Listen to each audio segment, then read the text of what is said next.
এলাকা থেকে আল্লাহ তাআলা কি করবেন? লোক নিযুক্ত করে দিবেন। অতএব যারা দাওয়াতি কাজ করবে না, ক্ষতিটা তাদেরই, অন্য কারো না। দ্বীনেরও কোনো ক্ষতি নাই, আল্লাহ রব্বুল আলামিনের কি নাই, কোনো ক্ষতি নাই। যাই হোক, ইলিয়াস আলাইহিস সালাম কখন এসেছিলেন? আমরা মূসা আলাইহিস সালামের নাম জানি। মূসা আলাইহিস সালাম, তার ভাই হারুন আলাইহিস সালাম, তারা সাগর পাড়ি দিয়ে সিরিয়ার দিকে তারা পাড়ি জমিয়েছিল। সিরিয়াতে পৌঁছে নাই, এর আগে মাঝখানে একটা প্রান্তর ছিল, একটা খালি মাঠ। সেখানে থাকাকালীন অবস্থায় আল্লাহ রব্বুল আলামিনের পক্ষ থেকে আদেশ দেওয়া হয়েছিল, আমালেকা সম্প্রদায় যারা ফিলিস্তিনে জোর জবরদস্তি করত, জুলুম অত্যাচার করত, বনি ইসরাইলের উপরও জুলুম অত্যাচার অনেক করেছিল, তাদের বিরুদ্ধে যুদ্ধ করে তাদের পূর্ব যে এলাকা, এই পূর্বের এলাকা ফিলিস্তিন জয় করার জন্য। কিন্তু বনি ইসরাইল কি করেছিল? যুদ্ধ করেছিল বনি ইসরাইল? না, যুদ্ধ করেনি। তারা বরং মূসা আলাইহিস সালামকে বলেছিল যে যাও তুমি আর তোমার রব গিয়ে যুদ্ধ করো, আমরা এখানে কি বসে আছি। আল্লাহর আদেশ লঙ্ঘন করার কারণে আল্লাহ রব্বুল আলামিন শাস্তি স্বরূপ 40টা বছর তাদেরকে মাঠের মধ্যে ঘুরিয়েছেন, ফিরিয়েছেন। এরা সকালে রওনা দিত মিশরের দিকে যাওয়ার জন্য। সারা দিন রওনা দেওয়ার পর সন্ধ্যায় যেখান থেকে রওনা দিয়েছিল আবার এখানে এসে উপস্থিত হতো। অথচ এখানে কোনো প্রাচীর ছিল না, কোনো দেওয়াল ছিল না, ছিল আল্লাহর পক্ষ থেকে একটা গজবের দেওয়াল। এদেরকে আল্লাহ তাআলা শাস্তি দিয়েছিলেন, শাস্তির একটা দেওয়াল ছিল। যাই হোক, মূসা আলাইহিস সালাম এখানে ইন্তিকাল করলেন। 3 বছর, 3 অথবা 4 বছরের ব্যবধানে হারুন আলাইহিস সালাম এখানে ইন্তিকাল করলেন। তাদের ইন্তিকালের পর পরবর্তীতে নবী হলেন, স্থলাভিষিক্ত হলেন ইউশা বিন নুন আলাইহিস সালাতু ওয়াস সালাম। ইউশা বিন নুন আলাইহিস সালাতু ওয়াস সালামের নেতৃত্বে ফিলিস্তিন বিজয় হলো। বনি ইসরাইল ফিলিস্তিনে থাকলেন। একটা পর্যায়ে ইউশা বিন নুন আলাইহিস সালামও চলে গেলেন বিদায় নিয়ে। পরে আবার ওই এই ফিলিস্তিনের মধ্যে, আমার দিকে একটু মনোযোগী হন, আমার দিকে একটু সবাই মনোযোগী হন, কথা বলবেন না। ফিলিস্তিনে বনি ইসরাইল অবস্থান করতেছে। একটা সময় আস্তে আস্তে আবার ফিলিস্তিনে এই বনি ইসরাইল তারা আবার নির্যাতিত হওয়া শুরু হলো। তাদেরকে ওই আবার আমালেকা সম্প্রদায় বা যারা শক্তিশালী ছিল তারা আবার তাদেরকে কি করা শুরু করলো? নির্যাতন করা শুরু করলো, অত্যাচারিত হতে থাকলো। এরপর একটা পর্যায়ে শামূয়েল আলাইহিস সালাতু ওয়াস সালাম আসলেন। এই নবীর যুগ আসার পর বনি ইসরাইল যারা ফিলিস্তিনে অবস্থান করেছিল তারা শামূয়েল আলাইহিস সালাতু ওয়াস সালামের কাছে আবদার করলো যে আল্লাহ রব্বুল আলামিন যদি আমাদেরকে একজন নেতা নিযুক্ত করে দিতেন, আল্লাহর পক্ষ থেকে যদি আমাদের কাছে একজন নেতা আসতো, তাহলে আমরা তার নেতৃত্বে কি করতাম? যুদ্ধ করতাম। ওই যে আগের কথা, আল্লাহ তাআলা তাদেরকে যখন যুদ্ধের আদেশ দিয়েছিলেন, যুদ্ধ করেনি। পরে তারা গজবের ভিতরে পড়লো। পরে তারা ইউশা আলাইহিস সালামের নেতৃত্বে বিজয় হলো। একটা পর্যায়ে তার ইন্তিকাল হলো। তারা আবার তাদের মন মতো জীবনযাপন করতে থাকলো। একটা পর্যায়ে শামূয়েল আলাইহিস সালাম আসলেন। ওনার কাছে বললেন যে আল্লাহ তাআলা যদি আমাদের জন্য একজন নেতা নিযুক্ত করে দেন, তাহলে আমরা কি করতাম? জিহাদ করতাম। আমাদের উপর যে অত্যাচার করা হচ্ছে, সে অত্যাচার থেকে আমরা নিজেদেরকে মুক্তির একটা ব্যবস্থা করতাম। এই পরিপ্রেক্ষিতে আল্লাহ রব্বুল আলামিন তালুতকে, যার আলোচনা কোরআনে এসেছে, তালুতকে আল্লাহ রব্বুল আলামিন নেতা হিসেবে পাঠালেন। তালুতের বাহিনীতে ছিল যুবক বয়সে দাউদ আলাইহিস সালাম। একটা সময় আল্লাহ রব্বুল আলামিন দাউদ আলাইহিস সালামকে নবী হিসেবে কি করলেন? প্রকাশিত করলেন। দাউদ আলাইহিস সালামের পর নবী হলেন সুলাইমান আলাইহিস সালাম। সুলাইমান আলাইহিস সালামের অনেক দিন পর নবী হিসেবে পৃথিবীতে আসলেন ইলিয়াস আলাইহিস সালাম। ইলিয়াস আলাইহিস সালাম আসার আগেও আরও অনেক নবী এসেছেন, সবার নাম আমরা জানি না, আল্লাহ তাআলা আমাদেরকে জানাননি, রাসূলও জানাননি। তবে ইতিহাসগণ, তাফসির কারকগণ এই কথাটা বলেছেন, ইলিয়াস আলাইহিস সালাম এসেছিলেন হিজকিল আলাইহিস সালাতু ওয়াস সালামের পর, আল ইয়াসা আলাইহিস সালাতু ওয়াস সালামের আগে। তাইলে হিজকিল আলাইহিস সালাম সুলাইমান আলাইহিস সালামের পরে ছিলেন। হিজকিল আলাইহিস সালাম উনি হলেন আরেকজন নবী। ওনার নাম কোরআনে না থাকলেও আল কোরআনের সূরা বাকারার 243 নম্বর আয়াতে আল্লাহ রব্বুল আলামিন ওনার ঘটনার দিকে ইঙ্গিত দিয়েছেন। মানে বনি ইসরায়েলের মধ্যে অনেক দিন আগে আপনার মহামারী দেখা দিয়েছিল একবার, প্লেগ রোগের আবির্ভাব হয়েছিল। মহামারী দেখা দেওয়ার পর মহামারী যে এলাকাতে দেখা দিল, এই এলাকা থেকে কয়েক হাজার মানুষ, 33,000, মতান্তরে 40,000, এই মানুষগুলো তাদের এলাকা থেকে পলায়ন করে তারা আপনার পাহাড়ি একটা এলাকায় গিয়ে অবস্থান করলো। পাহাড়ি এলাকায় গিয়ে অবস্থান করলো। ওই জায়গায় তারা যারা গিয়েছিল তারা আসলে এই মহামারীতে আক্রান্ত হয় নাই। আর যারা মহামারী আক্রান্ত এলাকাতে ছিল, এখানে কিছু লোক মারা গেল, আবার বেশিরভাগ লোক তারা কি নিরাপদে থাকলো, মৃত্যুবরণ করলো না। তো যখন মহামারী ভালো হওয়ার খবর তারা পেল, তখন তারা পাহাড়ি এলাকা থেকে আবার নিজ এলাকায় আসলো। আসার পর যেই মানুষগুলো নিজ এলাকাতে অবস্থান করেছিল, তারা ওই লোকদেরকে, যারা পলায়ন করে গিয়েছিল, তাদেরকে বলেছিল যে আমাদের ভাইয়েরা কতই না বুদ্ধিমান, আমরা যদি তাদের মতো আমাদের এই এলাকা ত্যাগ করে আমরাও যদি ওই পাহাড়ি উপত্যকায় চলে যেতাম, তাহলে আমাদের মধ্যে যারা মৃত্যুবরণ করেছে তারা হয়তো মৃত্যুবরণ করতো না। আমরা অনেক দুশ্চিন্তায় কাটিয়েছি, অনেক সমস্যায় কাটিয়েছি। তো আমরা কি করব, আগামীতে যদি আবার কখনো আমাদের জীবদ্দশায়, আওয়াজ তো হচ্ছে মনে হয়, আওয়াজ কি শোনা হচ্ছে না? আওয়াজ সবসময় যে ভলিউম তো এটাই আছে, কমাই নাই, এর সে পারিলে আওয়াজ ডাক দিবে আর কি। আচ্ছা, আপনারা কি আওয়াজ শুনতেছেন নাকি? আচ্ছা, হৃদয় আরেকটু ভলিউম বাড়াই যেত। 6 আছে, তুমি ওই পাশেরটা 6 আছে, একটু 7-এর দিকে দিয়ে দাও। এটা না উপর, হ্যাঁ আচ্ছা, তো এটাই দাও। হ্যাঁ ঠিক আছে, ঠিক আছে, ডাক দিলে একটু কমাই দিও। হ্যাঁ,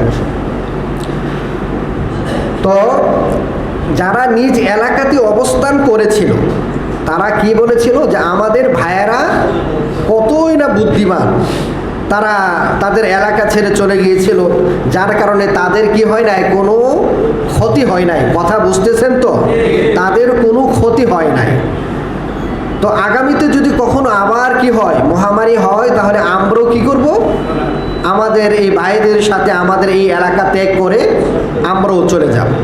দেখা গেল কি পরের বছর আবার এই মহামারী দেখা দিল। মহামারী দেখা দেওয়ার পর এই সবাই, এখন এই এলাকার সবাই ওই পাহাড়ি উপত্যকায় চলে গেল। ওই জায়গায় যাওয়ার পর আল্লাহ রব্বুল আলামিন 2 ফেরেশতার মাধ্যমে বিকট আওয়াজ দিয়ে আল্লাহ তাআলা তাদের সবাইকে একসাথে কি করলেন, মৃত্যু দিয়ে দিলেন। ওই এলাকায় সবাই যারা গিয়েছিল তাদের অবস্থা কি হলো, একসাথে সবাই মৃত্যুবরণ করে ফেলল। এখন যদিও তারা মৃত্যুবরণ করেছে, কিন্তু আল্লাহ তাআলা আসলে তা মানুষকে কিভাবে মৃত্যুর পর জীবিত করেন এটাও আল্লাহ তাআলা দেখাবেন। যার কারণে আল্লাহ রাব্বুল আলামিন কি করেন নাই, যে তাদের যে দেহগুলো ছিল এটাকে আসলে কোনো জীবজন্তু খাক এই ব্যবস্থা করেন নাই, কোনো জীবজন্তু খায় নাই। হঠাৎ করে একদিন হিজকিল আলাইহিস সালাম, সূরা বাকারার কত নম্বর আয়াত বললাম, 243 নম্বর আয়াত। হিজকিল আলাইহিস সালাম এই রাস্তা দিয়ে যাওয়ার পর তাদের যে ঘটনা, এটা কিন্তু সবাই, কিন্তু আশপাশের সবাই কিন্তু জানে যে একসাথে সব লোক মারা গেছে। তো হিজকিল আলাইহিস সালাম এদিক দিয়ে যাওয়ার পর একদিন এখানে তিনি এতগুলো মৃতদেহে দেখে এখানে তিনি দাঁড়ালেন। আল্লাহ তাআলা সেখান থেকে ওহী নাজিল করলেন, তুমি কি চাও এরা জীবিত হোক? হিজকিল আলাইহিস সালাম বললেন যে হ্যাঁ, যদি জীবিত হয় তাহলে তো ভালোই হয়। বললেন তুমি বলো আমার হুকুমে সবগুলোকে একসাথে হতে বলো। তখন আল্লাহর আদেশে বললেন সব হাড় অস্থি মজ্জা সব কি হও, একসাথে হও, মানে সবাই একটা দেহের আকার ধারণ করো। সবার যার যার দেহের মতো সবার শরীরে আপনার শরীর হলো। বললো যে সবাইকে আল্লাহর হুকুমে তাদের ভিতরে প্রাণ আসার কথা বলো। আল্লাহর হুকুমে সবার হৃদয়ে প্রাণ আসার কথা বলা হলো। সবাই আবার জীবিত হলো। জীবিত হওয়ার পর তারা সবাই একসাথে সর্বপ্রথম যেই কথাটা বলেছিল, সুবহানাকাল্লাহুম্মা ওয়া বিহামদিক, সুবহানাকাল্লাহুম্মা ওয়া বিহামদিকা, আল্লাহ আপনি হলেন পবিত্র, আপনি হলেন কি সুবহানাকাল্লাহুম্মা, হে আল্লাহ, আল্লাহুম্মা হে আল্লাহ, সুবহানাক আপনি কি মহাপবিত্র। পবিত্র মানে কি আল্লাহ তাআলার কোনো কি নাই, দোষ নাই। যত ধরনের দোষ ত্রুটি আছে সব দোষ ত্রুটি থেকে আল্লাহ রব্বুল আলামিন পবিত্র। তো আল্লাহ তাআলার অংশীদার নাই, আল্লাহ তাআলার কোনো আপনার অপূর্ণাঙ্গ কোনো গুণ নাই। আল্লাহ তাআলা তিনি মহা পবিত্র একজন সত্তা। অবিহামদিকা, আর আমরা কি করি, মহান আল্লাহ রব্বুল আলামিনের প্রশংসা জ্ঞাপন করছি। যাই হোক, এরা সবাই আবার তাদের এলাকায় আসলো। এলাকায় আসার পর মনে করেন এলাকার মানুষ তাদেরকে চিনলো। এরাই হলো ওই মানুষ যারা হঠাৎ করে মৃত্যুবরণ করেছিল।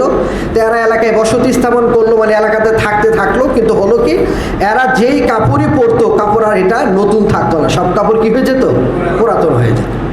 তো একটা পর্যায়ে এরা স্বাভাবিকভাবে মৃত্যুবরণ করে। যাই হোক, এই যে এখানে যার যেই নবীর সামনে ঘটনাটা ঘটেছিল, আল্লাহ তাআলা যেই নবীর সাথে ওহী মারফত কথা বলেছিলেন, এই নবীর নামই হলো কি হিজকিল আলাইহিস সালাম। ওনার পরে ঐতিহাসিকদের মতে সুলাইমান আলাইহিস সালামের পরেও নবী রাসূল এসেছেন। নবী এসেছেন, ওই কতজন নবী এসেছেন এটা আসলে আল্লাহ তাআলা তো সব নবীর জীবনে আমাদেরকে 1,24,000 নবী রাসূল, এদের সবার কথা তো আল্লাহ তাআলা আমাদেরকে জানাননি। তো এর মধ্যে হিজকিল আলাইহিস সালাম ছিলেন। হিজকিল আলাইহিস সালামের পরে আল্লাহ তাআলা কার কথা বলেছিলাম, ইলিয়াস আলাইহিস সালামকে কি করেছেন, নবী হিসেবে পাঠিয়েছেন। তাহলে দেখেন, বনি ইসরাইল মুসা আলাইহিস সালামের উত্তরসূরি, হারুন আলাইহিস সালামের উত্তরসূরি, ইউশা বিন নুন আলাইহিস সালামের উত্তরসূরি, এরপর আপনার মনে করেন যে শামুয়েল আলাইহিস সালামের উত্তরসূরি, এরপর আপনার দাউদ আলাইহিস সালামের উত্তরসূরি, এরপর আপনার সুলাইমান আলাইহিস সালামের উত্তরসূরি, যেই নামগুলো আমাদের জানা আছে। এতজন নবীর উত্তরসূরি হওয়ার পরেও দ্বীনি শিক্ষার অভাবে, আল্লাহর যে দ্বীন ছিল, এই দ্বীনের জ্ঞান অর্জন করার অভাবে, এই দ্বীনি শিক্ষা থেকে দূরে থাকার কারণে একটা পর্যায়ে তারা বিভিন্ন ধরনের অপকর্মে, শিরকি কাজ, কুফরি কাজ, বিভিন্ন অন্যায় কাজের সাথে তারা যুক্ত হয়ে পড়ল। এমনকি মারামারিতেও তারা যুক্ত হলো। একটা পর্যায়ে এই বনি ইসরাইল দুইটা ভাগে ভাগ হয়ে গেল। একটা ভাগ হলো ইয়াহুদিয়া, আরেকটা ভাগ ছিল ইসরাইল, তাদেরকে বলা হতো ইসরাইল।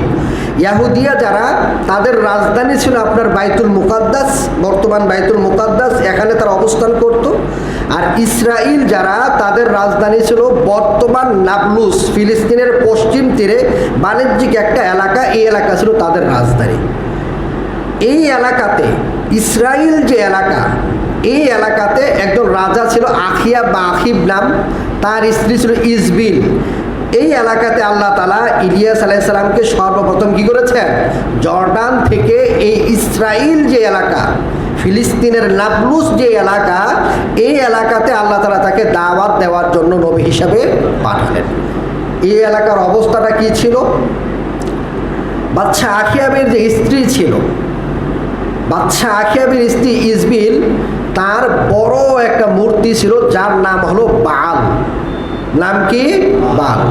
আল্লাহ তাআলা সূরা সফাতের মধ্যে কি বলেছেন, 125 নম্বর আয়াতে বলেছেন, আতাদউনা বালা, তোমরা বাল মূর্তিকে ডাকো, বালের পূজা করো, বালের উপাসনা করো, ওয়াতাযারুন আহসানাল খালিকিন, আর এত সুন্দর করে যে স্রষ্টা সৃষ্টি করলেন সবকিছু, তোমাদেরকে সেই স্রষ্টাকে তাদারুন, তোমরা ছেড়ে দাও।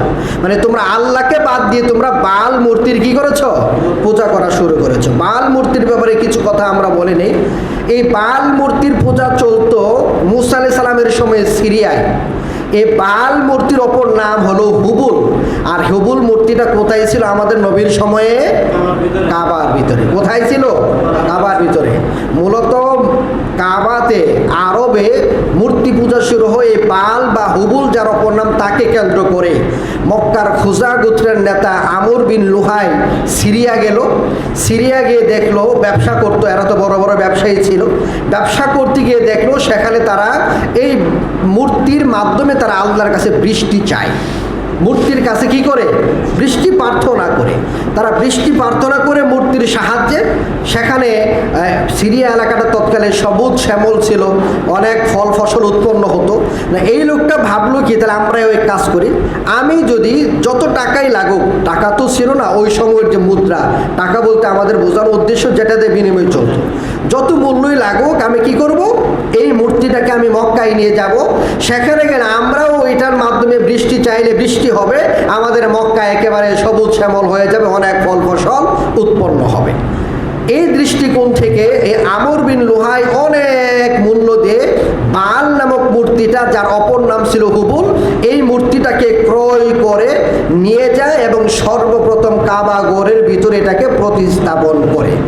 এরপরে আস্তে আস্তে বিভিন্ন ব্যবসায়ীগণ, বিভিন্ন নেতারা বিভিন্ন মূর্তিগুলো ক্রয় করে নিয়ে কাবার ভিতরে রাখতে থাকে। কাবাতে একটা পর্যায়ে রাসূল যখন নবী হিসাবে আবির্ভাব, রাসূলের আবির্ভাব হয়, রাসূলের নবুয়তি প্রকাশিত হয়, তখন কাবার ভিতরে কয়টা মূর্তি হয়েছিল?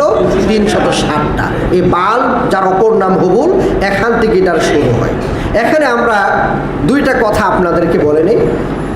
প্রথম কথা হলো, বনি ইসরাইল এত নবীর ওয়ারিস হওয়ার পরেও, এতগুলো নবীর উত্তরাধিকারী হওয়ার পরেও তারা তাদের আদর্শের উপরে টিকে থাকতে পারেনি, নববী আদর্শের উপরে টিকে থাকতে পারেনি, আল্লাহর দেওয়া দ্বীনের উপরে টিকে থাকতে পারেনি। কেন বলেন তো?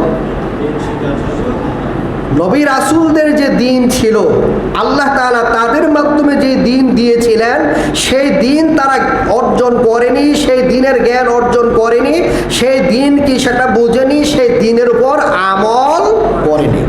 তাইলে বলেন তো, আজকে আমরা যারা শেষ নবীর উম্মত হিসেবে আমরা দাবি করি, আমাদের দাবি ভুল না, আমরা শেষ নবীর উম্মত, ঠিক আছে। তা আমরা যদি শেষ নবীর উম্মত মুখে মুখে বললাম, আমরা সর্বশ্রেষ্ঠ উম্মত মুখে মুখে বললাম, আমরা মুসলিম জাতি মুখে মুখে বললাম, কিন্তু রাসূলুল্লাহ সাল্লাল্লাহু আলাইহি ওয়াসাল্লামের আনিত দ্বীনের জ্ঞান আমরা অর্জন করব না, সেই দ্বীনের উপরে আমরা আমল করব না, তারপরও আমরা কি মুসলমান থাকব? এটা হতে পারে? এটা কিভাবে হতে পারে বলেন তো? তারা যেরকম ভাবে দ্বীনের জ্ঞান অর্জন না করার কারণে, শুধু নবীদের কারণে দ্বীনের উপর টিকে থাকতে পারেনি, আমরাও দ্বীনের জ্ঞান অর্জন না করলে, আমল না করলে, দ্বীনের জ্ঞান অর্জন করে সেই অনুযায়ী আমল না করলে, শেষ নবীর উম্মত মুখে মুখে বললেও এই নবীর উম্মতের অন্তর্ভুক্ত থাকা যাবে না। মনে রাখবেন, গুরুত্বপূর্ণ কথা। 2 নাম্বার ব্যাপার যেটা আমরা বলতে চাচ্ছি, সেটা হলো মক্কার কাফেররা বৃষ্টি প্রার্থনা করত এই হুবুলের উসিলায়, এই হুবুলের মাধ্যমে। তো এই যে উসিলা, হুবুলের উসিলায় আল্লাহর কাছে চাওয়া, এটা কি বৈধ না অবৈধ ছিল বলেন তো? এরকমভাবে আরও অনেক কিছু আছে যেটা আমরা গ্রহণ করি যেটা অবৈধ, যেমন মাজারের উসিলা, মৃত মানুষদের উসিলা, এরকম এই সমস্ত উসিলা আমরা অনেক কিছু চাই, এটাও কি অবৈধ। এখানে মনে রাখতে হবে 3টা উসিলা কি আছে? বৈধ আছে। 3টা উসিলা ধরা বৈধ। উসিলা মানে হলো নেক আমল। উসিলা মানে কি? নেক আমলের মাধ্যমে আল্লাহর সন্তুষ্টি অর্জন করা, এটা হলো পরিভাষায় উসিলা। সূরা মায়েদাতে যে আল্লাহ তাআলা বললেন ওয়াবতাগু ইলাইহিল ওসিলা, মানে এই ওসিলার মানে হইতেছে তোমরা নেক আমলকে মাধ্যম মনে করে, মাধ্যম ধরে নেক আমলের মাধ্যমে আল্লাহর সন্তুষ্টি কি করো? অন্বেষণ করো। এখানে ওসিলা, বৈধ ওসিলা হলো 3 ধরনের। একটা হলো মহান আল্লাহ রব্বুল আলামিনের নামের উসিলা দেওয়া। কিসের উসিলা দেওয়া? আল্লাহ রব্বুল আলামিনের নামের উসিলা দেওয়া। আল্লাহ তাআলা সূরা আরাফের 180 নম্বর আয়াতে বলেন ওয়ালিল্লাহিল আসমাউল হুসনা ফাদউহু বিহা। আল্লাহ রব্বুল আলামিনের সুন্দর সুন্দর অনেকগুলো নাম রয়েছে, তোমরা আল্লাহ তাআলাকে সেই নামগুলোর উসিলায় কি করো? সেই নামগুলোর মাধ্যমে ডাকো। আল্লাহকে ডাকো সেই নামগুলোর মাধ্যমে। আল্লাহকে ডাকো, আল্লাহকে আহ্বান করো সেই নামের মাধ্যমে। ডাইরেক্ট আল্লাহকে আল্লাহর বিভিন্ন নামে আহ্বান করার কথা বলা আছে। আল্লাহর নামের উসিলা আমরা কি করতে পারবো? দিতে পারবো। 2 নাম্বার, নিজের কৃত নেক আমলের ওসিলা দিয়ে আল্লাহর কাছে চাওয়া যায়। কথা বুঝতেছেন? নিজের কি নেক আমল যেটা আমি করলাম, যেমন 3 ব্যক্তির ঘটনা আমরা বলেছিলাম, তারা আপনার পাহাড়ের গুহায় যে আটকে গিয়েছিল, তারা নিজেদের নেক আমলের ওসিলা আল্লাহর কাছে চেয়েছিল, আল্লাহ তাদের দোয়া কবুল করেছেন। গেল 2টা বৈধ ওসিলা। আরেকটা ওসিলা হলো জীবিত ব্যক্তির ওসিলা। কিসের ওসিলা?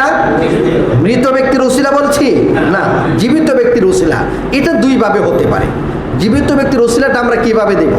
জীবিত ব্যক্তির ওসিলার একটা ধরন হলো, জীবিত যে ব্যক্তিটা আছে তার কাছে যাবেন, তার মাধ্যমে আল্লাহর কাছে দোয়া করাবেন। জীবিত ব্যক্তির ওসিলা মানে কিন্তু এটা না, আল্লাহ অমুক ভাইয়ের ওসিলায় আমার দোয়া কবুল করা, তাইলে তো আল্লাহর আর আমার মাঝখানে তো আমি মাধ্যম ধরলাম কাকে? অমুক একজন মানুষকে, তাইলে ঘুরে ফিরে তো একই কথা। মৃত মানুষকে ওসিলা মাঝখানে আনা আর একজন জীবিত মানুষকে মাঝখানে আনা। আল্লাহ কি তাকে কি আমাদেরকে কি বলেছেন অমুককে ওসিলা দাও তাহলে কবুল করব? তাইলে তো আমি আল্লাহ এবং বান্দার মাঝখানে মাধ্যমই সাব্যস্ত করলাম। আর আল্লাহর বান্দার মাঝখানে আল্লাহ এবং বান্দার মাঝখানে কোনো মাধ্যম সাব্যস্ত করলে কেউ যদি মনে করে আল্লাহ আমার কথা শুনবেন না, মাঝখানে কোনো মাধ্যম ধরা লাগবে, তাইলে তো তার ইমানই থাকবে না। ইমান ভঙ্গের একটা কারণ আল্লাহ এবং বান্দার মাঝখানে কি করা? মাধ্যম সাব্যস্ত করা কোনো জীবিত মানুষকে, তাইলে তো হয়ে গেল উনি আল্লাহর কাছে আমার দোয়া কবুলের জন্য সুপারিশ করবেন, নাউজুবিল্লাহ, তাইলে তো সুফিবাদের কথাই হয়ে গেল। তো এখানে জীবিত ব্যক্তির ওসিলার ধরন 2টা। একটা হলো জীবিত ব্যক্তির কাছে গিয়ে আপনি যেটা চাচ্ছেন তার মাধ্যমে কি করবেন? ওইটার জন্য দোয়া করাবেন, এটা হলো একটা। আরেকটা হলো তিনি দোয়া করার পর আপনি তার দোয়া হলো একটা ইবাদত, আর দোয়া ওয়াল ইবাদা, দোয়া হলো একটা ইবাদত। ডাইরেক্ট উনি দোয়া করলো, এটাই হয়ে গেল। আবার আপনি চাইলে তিনি দোয়া করার পর আপনি আবার দোয়াতে বলতে পারেন, হে আল্লাহ তার দোয়ার উসিলাই তুমি আমাদেরকে এটা দাও। কারণ দোয়া ব্যক্তি না, ব্যক্তি ইবাদত না, কিন্তু দোয়াটা কি ইবাদত। যেটা আব্দুল্লাহ বিন আব্বাস রাদিয়াল্লাহু তাআলার মাধ্যমে হইতো, রাসূল সাল্লাল্লাহু আলাইহি সাল্লামের মাধ্যমে হইতো। রাসূলের কাছে সে ডাইরেক্ট কি যাইতো? দোয়া যাইতো, বৃষ্টি হচ্ছে না বৃষ্টি করেন, বৃষ্টির জন্য দোয়া করেন। তাইলে বৈধ ওসিলা কয়টা বললাম? 3টা। আল্লাহর নামের ওসিলা, নেক আমলের ওসিলা, জীবিত ব্যক্তির ওসিলা। এটা 2 ভাবে করা যায়। তাকে দিয়ে দোয়া করানো, অথবা সে দোয়া করার পর তার দোয়াটাকে ওসিলা করে আল্লাহর কাছে আল্লাহর কাছে চাওয়া। কারণ দোয়াটা একটা ইবাদত। তাহলে এইটার বাহিরে আর কোনো ওসিলা বৈধ নাই, বৈধ আর কোনো ওসিলা নাই। তাহলে মক্কার কাফেররা এরা কি করত? হুবুলের মাধ্যমে এরা এই কাবা করে মূর্তিগুলো স্থাপন করেছিল এই উদ্দেশ্যে যে এইগুলো আমাদেরকে আল্লাহর কি করে দিবে? নৈকট্যশালী করে দিবে, যেটা সূরা জুমারের মধ্যে আল্লাহ তাআলা উল্লেখ করেছেন। তাহলে এই হুবুলের আরেক নাম হলো বাল। ইলিয়াস আলাইহিস সালাম যেই জাতির কাছে গিয়েছিলেন, ফিলিস্তিনের নাবলুসে যারা বসবাস করতো, ইসরাইল যাদের উপাধি ছিল, যাদের নাম ছিল, এই ইসরাইলের যে রাজা ছিল, যে বাদশাহ ছিল আখিয়াব বা আখিব, তার স্ত্রী ছিল ইসবিল। ইসবিলের এই বাল মূর্তিটা ইসবিলের আন্ডারে ছিল। এই বাল মূর্তিটা স্থাপনের জন্য বড় একটা উপাসনাগার সে বানাইলো, ইবাদতখানা বানাইলো। ওই ইবাদতখানা বানানোর পর সেখানে বাল মূর্তিটাকে রাখলো। রাখার পর দেশবাসীকে আহ্বান করলো, তোমরা কি করো? এই বালের পূজা করো, বালের কাছে এটা চাও সেটা চাও। স্বাভাবিকভাবে জনসাধারণ একটা অন্যায় করলে এটা যত দ্রুত ছড়াবে, এর সে আরও বেশি দ্রুত ছড়ায় নেতৃস্থানীয় মানুষ রাষ্ট্রীয়ভাবে কোনো অন্যায় যদি করার জন্য ঘোষণা দেওয়া হয়। আমার কথা বুঝতেছেন? রাষ্ট্রীয়ভাবে কোনো অন্যায় করার প্রতি ঘোষণা দেওয়া হলে, রাষ্ট্রীয়ভাবে কোনো ভালো কাজ করার প্রতি ঘোষণা দেওয়া হলে, রাষ্ট্রীয়ভাবে যে কোনো কাজ ভালো মন্দ যেটাই হোক এটা করার ঘোষণা দেওয়া হলে এটার আসর দেশের মধ্যে খুব দ্রুত পড়ে। জনগণ, আমি একটা কথা বললাম, আপনি একটা কথা বললেন, এটা যত দ্রুত ছড়াবে এর চেয়ে বেশি ছড়াবে কেন্দ্রীয়ভাবে রাষ্ট্রীয় পর্যায়ে ঘোষণা দিলে। এই ঘোষণাটা ছিল কি? কেন্দ্রীয়ভাবে রাজার বউ মিলে ঘোষণা দিয়েছে মূর্তি পূজা করার জন্য। দলে দলে মানুষ কি করা শুরু করলো? মূর্তি পূজার দিকে ধাবিত হলো। কেন? ওই কারণ কিন্তু তারা নবী রাসূলদের ওয়ারিস হওয়ার পরেও, নবী রাসূলদের উত্তরাধিকারী হওয়ার পরেও তারা নবী রাসূলদের আদর্শ ধরে রাখেনি বিদায় তারা শিরকে চাপিয়ে পড়ল। এমত অবস্থায় আল্লাহ রাব্বুল আলামিন ইলিয়াস আলাইহিস সালামকে তাদের ভিতরে পাঠালেন। ইলিয়াস আলাইহিস সালাম তাদেরকে দাওয়াত দিলেন, মূর্তি পূজা বাদ দেওয়ার কথা বললেন। আমরা গত জুমাতেও আপনাদেরকে বলেছি, ওয়ালাকাদ বাআসনা ফি কুল্লি উম্মাতির রাসূলা আন ইবুদুল্লাহ ওয়াজতানিবুত তাগুত। সব নবী, সব রাসূলের মূল দাওয়াত ছিল এক আল্লাহর ইবাদত করো। আল্লাহ ব্যতীত যত কিছুকে আল্লাহর আসনে, আল্লাহর সমপর্যায়ে নেওয়া হয়, আল্লাহর সমমর্যাদা দেওয়া হয়, সবগুলোকে তোমরা কি করো?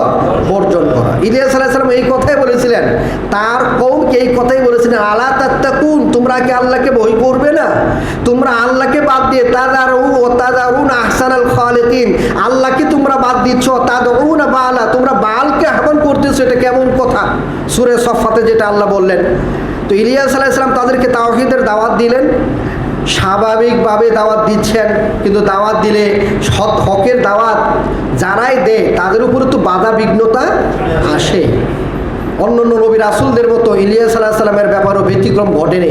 তাকে বাধা দেওয়া হলো, তাকে অপমানিত করা হলো, জায়গায় জায়গায় তার ব্যাপারে কুৎসা রটানো হলো, শারীরিকভাবে নির্যাতন করা হলো। দুইজন মানুষ তার দাওয়াত গ্রহণ করেছে, আর কেউ তার দাওয়াত গ্রহণ করেনি। তার পুরো দাওয়াত দিচ্ছেন।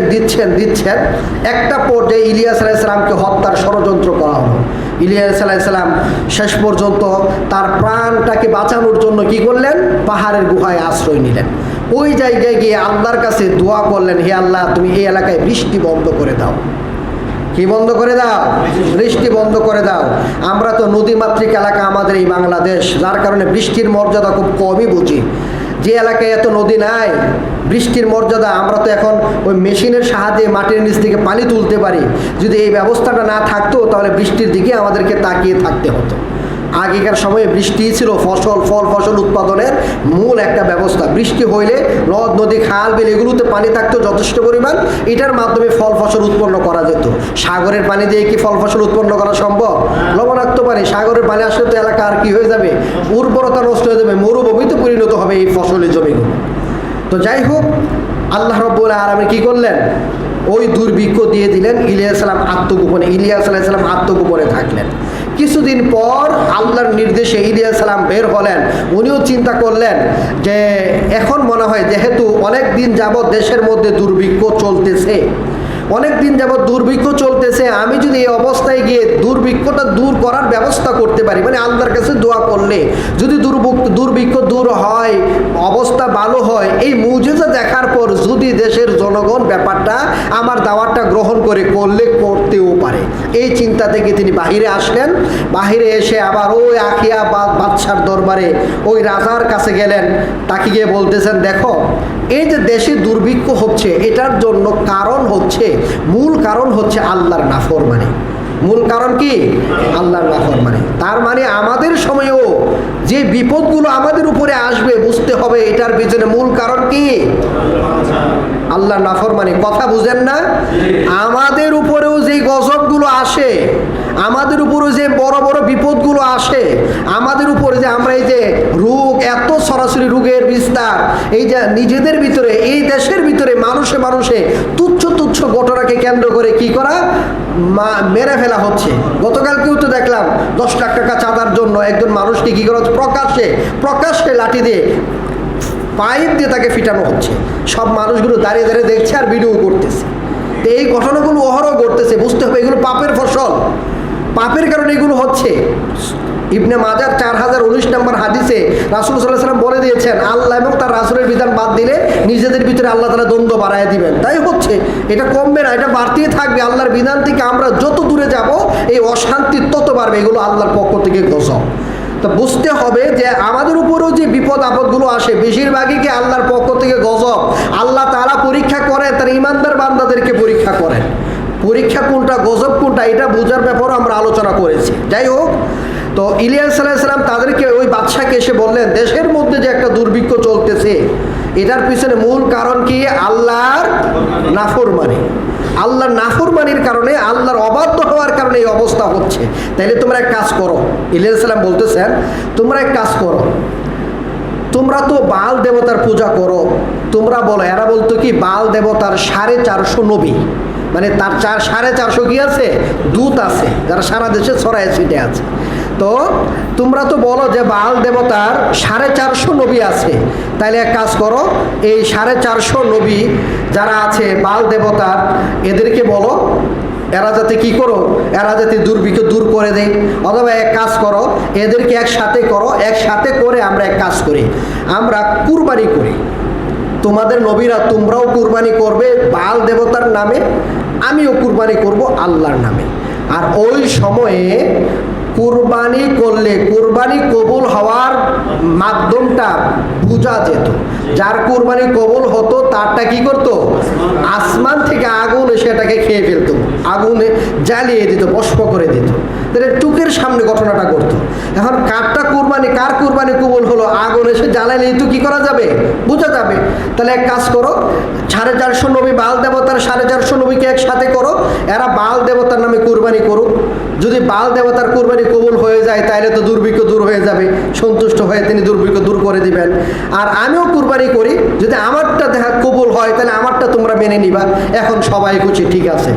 এটা তো প্রমাণিত হবে, ডাইরেক্ট চাক্ষুষ প্রমাণ হবে কে সত্য। এরপরে একদিন সময় নির্ধারণ করে পাহাড়ি উপত্যকায় গেল এরা। পাহাড়ি উপত্যকায় গিয়ে আপনার কুহে কারমাল নাম ছিল এই উপত্যকাটার নাম। ওই এলাকায় গিয়ে তারা কি করলো, প্রথমে ওই বাল দেবতার 450 নবী এটা উপস্থিত ছিল, মানে তাদের যে ওই মূর্তি পূজক টুজক যারা, এরা আগে কুরবানি করলো। সকালে কুরবানি করলো, দুপুর পর্যন্ত অপেক্ষা করলো, কান্নাকাটি করলো, বালকে ডাকলো, কত কিছু করলো, কোনো কাজ হচ্ছে না। মূর্তি তো আর সাড়া দেয় না, কুরবানি তো করলো, আগুন তো আর আসে না। এই অবস্থায় চললো। এখন দুপুরে এবার ইলিয়াস আলাইহিস সালাম বলতেছেন, তাহলে এবার আমার পালা, অর্ধদিন তো চলে গেল, এবার আমি কুরবানি করি, দেখা যাক আমারটা কবুল হয় কিনা। উনি কুরবানি করলেন, আলহামদুলিল্লাহ আল্লাহর পক্ষ থেকে, উনি তো আল্লাহর নবী। যথাসময়ে আগুন আসলো, আগুন এসে কী করলো, আপনার ওই ওনার কুরবানিটা গ্রহণ করে নিল, এটা ভস্ম করে দিল। মানুষ তো দেখলো যে আরে তাহলে ওনার কথাই কি সত্য। তখন তারা মানুষ দলে দলে তখন তারা সিজদায় পড়ে গেল, আল্লাহর প্রতি ঈমান আনলো, ইলিয়াস আলাইহিস সালামের দাওয়াত কবুল করলো। তবে নেতৃস্থানীয় যারা ছিল, নেতা যারা ছিল, তারা কিন্তু তখনও কবুল করে নাই। সব যুগে যুগে যুগে, ওই যে সূরা তওবাতে আছে না, যুগে যুগে দ্বীনের বিরুদ্ধে দাঁড়িয়েছে কারা, এক শ্রেণীর নেতা আর এক শ্রেণীর ধর্মীয় যাজক যারা ছিল, আলেম ওলামার মতো যারা ছিল, এক শ্রেণীর আলেম। সব আলেম না, আলেমদেরকে কোরআনে বলা আছে, আল্লাহ বলছেন আল্লাহকে ভয় পায় আলেমরাই। আল্লাহ রাসূল বলছেন আল্লাহ তাআলা তার সঠিক দিনটা দুনিয়া থেকে উঠে নেবেন আলেমদের মৃত্যুর মাধ্যমে। আল্লাহ রাসূল বলছেন আলেমরা হলো নবীদের ওয়ারিস, আলেমদের মর্যাদা অনেক, এদের জন্য আলেমদের জন্য সাগরের মাছ, গর্তের পিপিলিকাও দোয়া করে তাদের পক্ষে, ফেরেশতারা তাদের জন্য ফেরেশতাদের পাখা বিছিয়ে দেয়। আলেমদের মর্যাদা অনেক। কিন্তু এক শ্রেণীর আলেম যাদেরকে উলামে সুবন্ধ আলেম বলা হয়, যারা পেট পূজারী আলেম, যারা দুনিয়ার জন্য পরকালকে যারা বিক্রি করে দেয়, এই শ্রেণীর আলেম এবং কিছু নেতা, এরা কি করছে, যুগে যুগে আল্লাহর আনিত, আল্লাহর পক্ষ থেকে প্রেরিত দিনকে তারা কি করেছে, বিরোধিতা করেছে, এটার বিরুদ্ধে লেগেছে। এত বড় ঘটনা দেখার পরেও আখিয়া বাখিয়াবের স্ত্রী আর তার কিছু যে এই নেতৃস্থানীয় তার যে কিছু নেতা টেতা ছিল, এই সমস্ত মানুষগুলো ঈমান আনেনি, উল্টা ইলিয়াস আলাইহিস সালামকে আবারও হত্যার ষড়যন্ত্র শুরু করলো। পরে ইলিয়াস আলাইহিস সালাম আবারও আত্মগোপনে চলে গেলেন। কিছুদিন পর আল্লাহর অনুমতি ক্রমে ওই যে আরেকটা রাষ্ট্র ছিল না, আরেকটা এলাকা, বনী ইসরাইল দুইটা ভাগ হয়েছিল, একটা হলো ইসরাইল, নাবলুস, এতদিন তো এখানেই ছিল। আরেকটা রাজধানী ছিল আপনার বাইতুল মুকাদ্দাস, এদেরকে বলা হতো ইয়াহুদিয়া। এই এলাকায় আসলেন, এই এলাকায় এসে দাওয়াতি কাজ শুরু করলেন। আর ওই তখন ওই বালের পূজা করার যে অবস্থাটা, এখানেও এই ধাক্কাটা এখানেও লেগেছিল। এখানেও আপনার ইলিয়াস আলাইহিস সালাম এই বাদশাকেও দাওয়াত দিয়েছিলেন, কিন্তু বাদশাও গ্রহণ করে নাই। নেতারা তো ইসলাম আসলে খুব কমই গ্রহণ করে, সব নেতা গ্রহণ করতে পারে না। তো আপনার ওই বাদশাও কি করতে পারে না, ওই সম্রাটও দিন গ্রহণ করতে পারে নাই। ইলিয়াস আলাইহিস সালাম বদদোয়া করলেন, ভবিষ্যৎবাণী করলেন, এই লোকটা শেষ হয়ে গেল। তো ইলিয়াস আলাইহিস সালাম এরপরে তিনি বাকি জীবন দাওয়াতি কাজ করতে থাকলেন। এতটুক পর্যন্ত আমরা ইলিয়াস আলাইহিস সালামের ঘটনা থেকে পাই। বাকি কথা আমরা বলি নেই, অনেকে বলে থাকে খিজির আলাইহিস সালাম, ইলিয়াস আলাইহিস সালাম, ইদ্রিস আলাইহিস সালাম, ঈসা আলাইহিস সালাম, চারজনের কথা বলে থাকেন, তারা এখনো মৃত্যুবরণ করেনি। এই পক্ষে জালালউদ্দিন সুয়ুতী রাহিমাহুল্লাহ তাআলা, উনি সহ আরো কয়েকজনের মতামত এখানে আনা হয়। মানে আমরা ওই দিকে যাচ্ছি না, যেহেতু রাসূল সাল্লাল্লাহু আলাইহি ওয়াসাল্লাম ডাইরেক্ট এই কথা বলেননি। কে জীবিত কে মৃত ওইটা আমরা জানি না। তবে কোরআনে শুধু ঈসা আলাইহিস সালামের ব্যাপারে বলা আছে ওনাকে আল্লাহ আসমানে উঠিয়ে নিয়েছেন, এটা আমরা বিশ্বাস করি। এর বাহিরে আমরা ইলিয়াস আলাইহিস সালাম, ইদ্রিস আলাইহিস সালাম, খিজির আলাইহিস সালাম এদের ব্যাপারে আমরা এরা কি জীবিত না মৃত এই ব্যাপারে আপনি আমি দ্বন্দ্বে জড়ালেও কোনো ফাইসালায় পৌঁছাতে পারবো না। অতএব এই ধরনের কথা নিয়ে আমাদের মাতামাতি করার দরকার নেই, যদিও সমাজে অনেক বক্তারা এই ব্যাপারগুলো নিয়ে ওয়াজ মাহফিলে বলে থাকেন। তো এই ছিল ইলিয়াস আলাইহিস সালামের ঘটনা। এখন শিক্ষা কিছু, এই ঘটনার কিছু শিক্ষা আমরা ঘটনার ভিতরেই বলে ফেলেছি, তারপরেও আপনাদেরকে একটু বোঝার সুবিধার্থে একটু আলাদাভাবে আমরা বলে নিই। আবার প্রথম কথা আমরা বলেছিলাম, কোনো এলাকায় যদি দাওয়াতি কাজ করার মতো কোনো লোক না থাকে তাহলে আল্লাহ রাব্বুল আলামিন কি করবেন, দাওয়াতি কাজ করার জন্য প্রয়োজনে অন্য এলাকা থেকে দায়ী কি করে দিবেন, এলাকায় নিযুক্ত করে দিবেন, ব্যবস্থা করে দিবেন। যেমন ফিলিস্তিনে দাওয়াতি কাজ করার জন্য জর্ডান থেকে ইলিয়াস আলাইহিস সালামকে আল্লাহ তাআলা কি করলেন, ফিলিস্তিন এলাকায় পাঠালেন। অতএব আমরা যদি দাওয়াতি কাজ বন্ধ করে দেই, লস আমাদের, লস দিনেরও না, আল্লাহ রাব্বুল আলামিনেরও না। অতএব আমরা যারা আছি আমাদের দাওয়াতি কাজ সাধ্যমতো করা লাগবে, এক নাম্বার। দুই নাম্বার, নবী রাসূলদের বংশধর হওয়ার পরেও নবী রাসূলদের আনিত দিন না শিক্ষা করার কারণে, আনিত দিন না মানার কারণে বনি ইসরাইল তারা শিরিক, এমনকি মূর্তি পূজা, আরও অন্যান্য অন্যায় কাজে তারা লিপ্ত হয়েছিল। ঠিক তদ্রূপভাবে এই যুগেও কেউ যদি শুধু মুসলমান মুসলমান বলে লাভ হবে না। তাকে মুসলমান কাকে বলে, মুসলিম কাকে বলে, ইসলাম ধর্মটা কি, নবীর আদর্শটা কি, এটা জানতে হবে। কোরআনের ভিতরে কি আছে এটা বুঝতে হবে, সেই অনুযায়ী চলার চেষ্টা করতে হবে। অন্যথায় এই মানুষগুলো যারা কোরআন সুন্নাহ থেকে দূরে থাকবে তারাও বিভিন্ন অন্যায়ের সাথে জড়িত হবে। তিন নাম্বার যে ব্যাপারটা আমরা বলবো সেটা হলো, ফিলিস্তিন এলাকাটা কিন্তু এমন একটা এলাকা যে এলাকায় 1,24,000 নবী রাসূলদের মধ্য থেকে বেশিরভাগ নবী রাসূল এখানে এসেছিলেন এবং বহু নবী রাসূলের কবর ফিলিস্তিন এলাকায় আছে। এত নবী রাসূলের কবর থাকার পরেও ফিলিস্তিনের মতো এলাকায় যেখানে নবী রাসূলদের কবর আছে সেই এলাকায় শিরকি কাজ হচ্ছে, বালের পূজা হচ্ছে, এত অন্যায় হচ্ছে। অথচ নবী রাসূলগণ কবর থেকে দুনিয়ার এই মূর্তি পূজার বিরুদ্ধে, দুনিয়ার মানুষদের অন্যায়ের বিরুদ্ধে কোনো সুবিধা দিতে পারলেন না, কোনো বিরোধিতা করতে পারলেন না, কোনো কিছু করতে পারলেন না। মানে এর ইন্তিকালের পর, আমার কথা বুঝতেছেন, যে নবী রাসূলদের এত কবর আছে ফিলিস্তিন এলাকায়, অথচ সেই ফিলিস্তিনে অনেক অন্যায় অত্যাচার হতো, অনেক কিছু হতো, শিরিক কাজ হতো। তারপরেও তাদের কবর থাকার কারণে এইগুলোর কোনো কি হয় না, তাদের অন্যায়গুলোর কোনো ক্ষতি হয় না। ইভেন আজকেও ফিলিস্তিনে যা হচ্ছে, এই ফিলিস্তিনে তো নবী রাসূলদের কবর আছে, অথচ ইহুদিরা এই ফিলিস্তিনে কত কিছু করতেছে।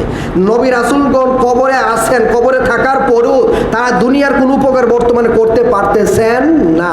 ঠিক তদ্রূপভাবে নবী রাসূলগণ যদি কবর থেকে দুনিয়ার কোনো উপকার না করতে পারেন, তাহলে কোনো পীরের, কোনো মাজারওয়ালার, কোনো কবরওয়ালার ক্ষমতা নাই আপনার আমার কোনো কল্যাণ করার, কোনো অকল্যাণ করার। অতএব মাজারে গিয়ে কোনো কিছু চাওয়া, কোনো কিছু আশা করা, এটা ইসলাম সমর্থন করে না, এটা শিরকি কাজ, এটা ঈমান ভঙ্গ হওয়ার মতো কাজ। এটা আমাদের মাথায় রাখতে হবে, গুরুত্বপূর্ণ শিক্ষা। এরপরে আমরা বলছিলাম এরা মূর্তির নামে চাইতো। এখানে আমরা কথা বলতে গিয়ে আমরা বললাম কি, যে আসলে বৈধ উসিলা, আল্লাহর কাছে উসিলা করার মাধ্যম বৈধ উসিলা তিনটা, এটা আমরা বলে দিলাম। এরপরে আমরা এখান থেকে, এই ঘটনার থেকে এইটাও আমরা জানলাম যে যারা দিনের দায়ী হবে তাদের মূলত ভরসা করতে হবে কার উপরে, আল্লাহর উপরে। মানে দাওয়াত মানুষ কবুল করুক বা না করুক, এটা আসলে কামনা থাকতে পারে মানুষ আমার দাওয়াত কবুল করুক, এই আশা ভিতরে রাখা লাগবে। এই আশা থাকবে দাওয়াত যাতে কবুল করে, এই চেষ্টাই আপনার দাওয়াতি কাজ করা লাগবে। কিন্তু কেউ দাওয়াত কবুল করুক বা না করুক, তার পূর্ণাঙ্গ আশা ভরসা সব কিছু থাকবে কার উপরে, এক আল্লাহর উপরে। যেমন ইলিয়াস আলাইহিস সালাম প্রথম দিকে দাওয়াতি কাজ করলেন, মাত্র 2 জন মানুষ কবুল করলো।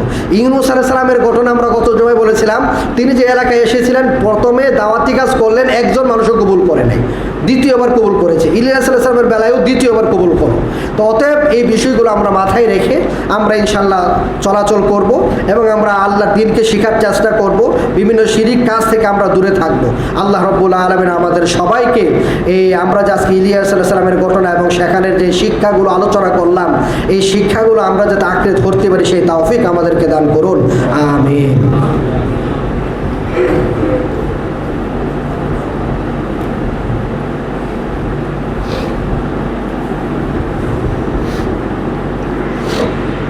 ইন্নাল হামদুলিল্লাহ ওয়াস সালাতু ওয়াস সালামু আলা রাসূলিল্লাহ وعلى آله وأصحابه أجمعين أما بعد أعوذ بالله من الشيطان الرجيم إن الله وملائكته يصلون على النبي يا أيها الذين آمنوا صلوا عليه وسلموا تسليما اللهم صل على محمد وعلى آل محمد كما صليت على إبراهيم وعلى آل إبراهيم إنك حميد مجيد اللهم بارك على محمد وعلى آل محمد كما باركت على إبراهيم وعلى آل إبراهيم إنك حميد مجيد اللهم إنا نسألك الهدى والتقى والعفاف والغنى اللهم إنا نسألك علما نافعا ورزقا طيبا وعملا متقبلا اللهم إنا نعوذ بك من عذاب جهنم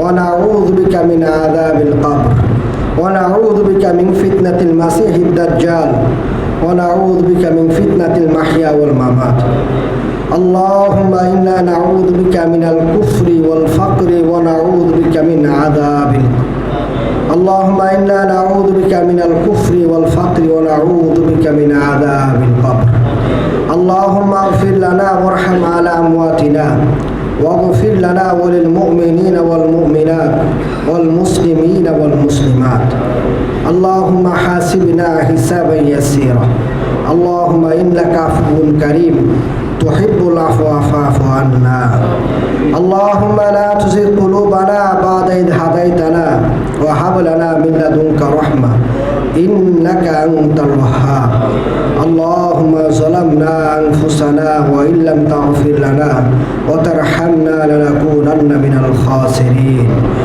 اللهم إنا نسألك جنة الفردوس اللهم أجرنا من النار اللهم أجرنا من النار اللهم آتنا في الدنيا حسنة وفي الآخرة حسنة وقنا عذاب النار اللهم تقبل منا إنك أنت السميع العليم سبحانك اللهم وبحمدك أشهد أن لا إله إلا أنت أستغفرك وأتوب إليك সম্মানিত মুসল্লিয়ান, একটা কথা আমরা আসলে এ ব্যাপারে আলোচনা হয়েছে, জুমার খুতবা চলাকালীন সময়ে কোনো কথা বলা জায়েজ নেই। জুমার খুতবা চলাকালীন সময়ে মোবাইলে সরাসরি পরস্পরে কোনো কথা বলা জায়েজ নেই। এমনকি সাহাবে কেরাম থেকে এটাও এসেছে, একজন কথা বললে তাকে এই কথাও বলা যাবে না যে তুমি চুপ করো। এত গুরুত্বপূর্ণ। জুমার সালাত 4 রাকাত ছিল, 2 রাকাত কমিয়ে দেওয়া হয়েছে জুমার খুতবা শোনার জন্য। কিন্তু আমরা অনেকে জুমার খুতবা চলাকালীন সময়ে কথা বলি। আমরা এক্ষেত্রে সাবধান থাকবো। জুমার খুতবা চলাকালীন অবস্থায় আমরা কেউ কথা বলবো না, মনোযোগ দিয়ে খুতবা শুনবো। খুতবা শোনা ওয়াজিব, না হলে গুনাহ হবে। এটা আমরা মাথায় রাখবো ইনশাআল্লাহ।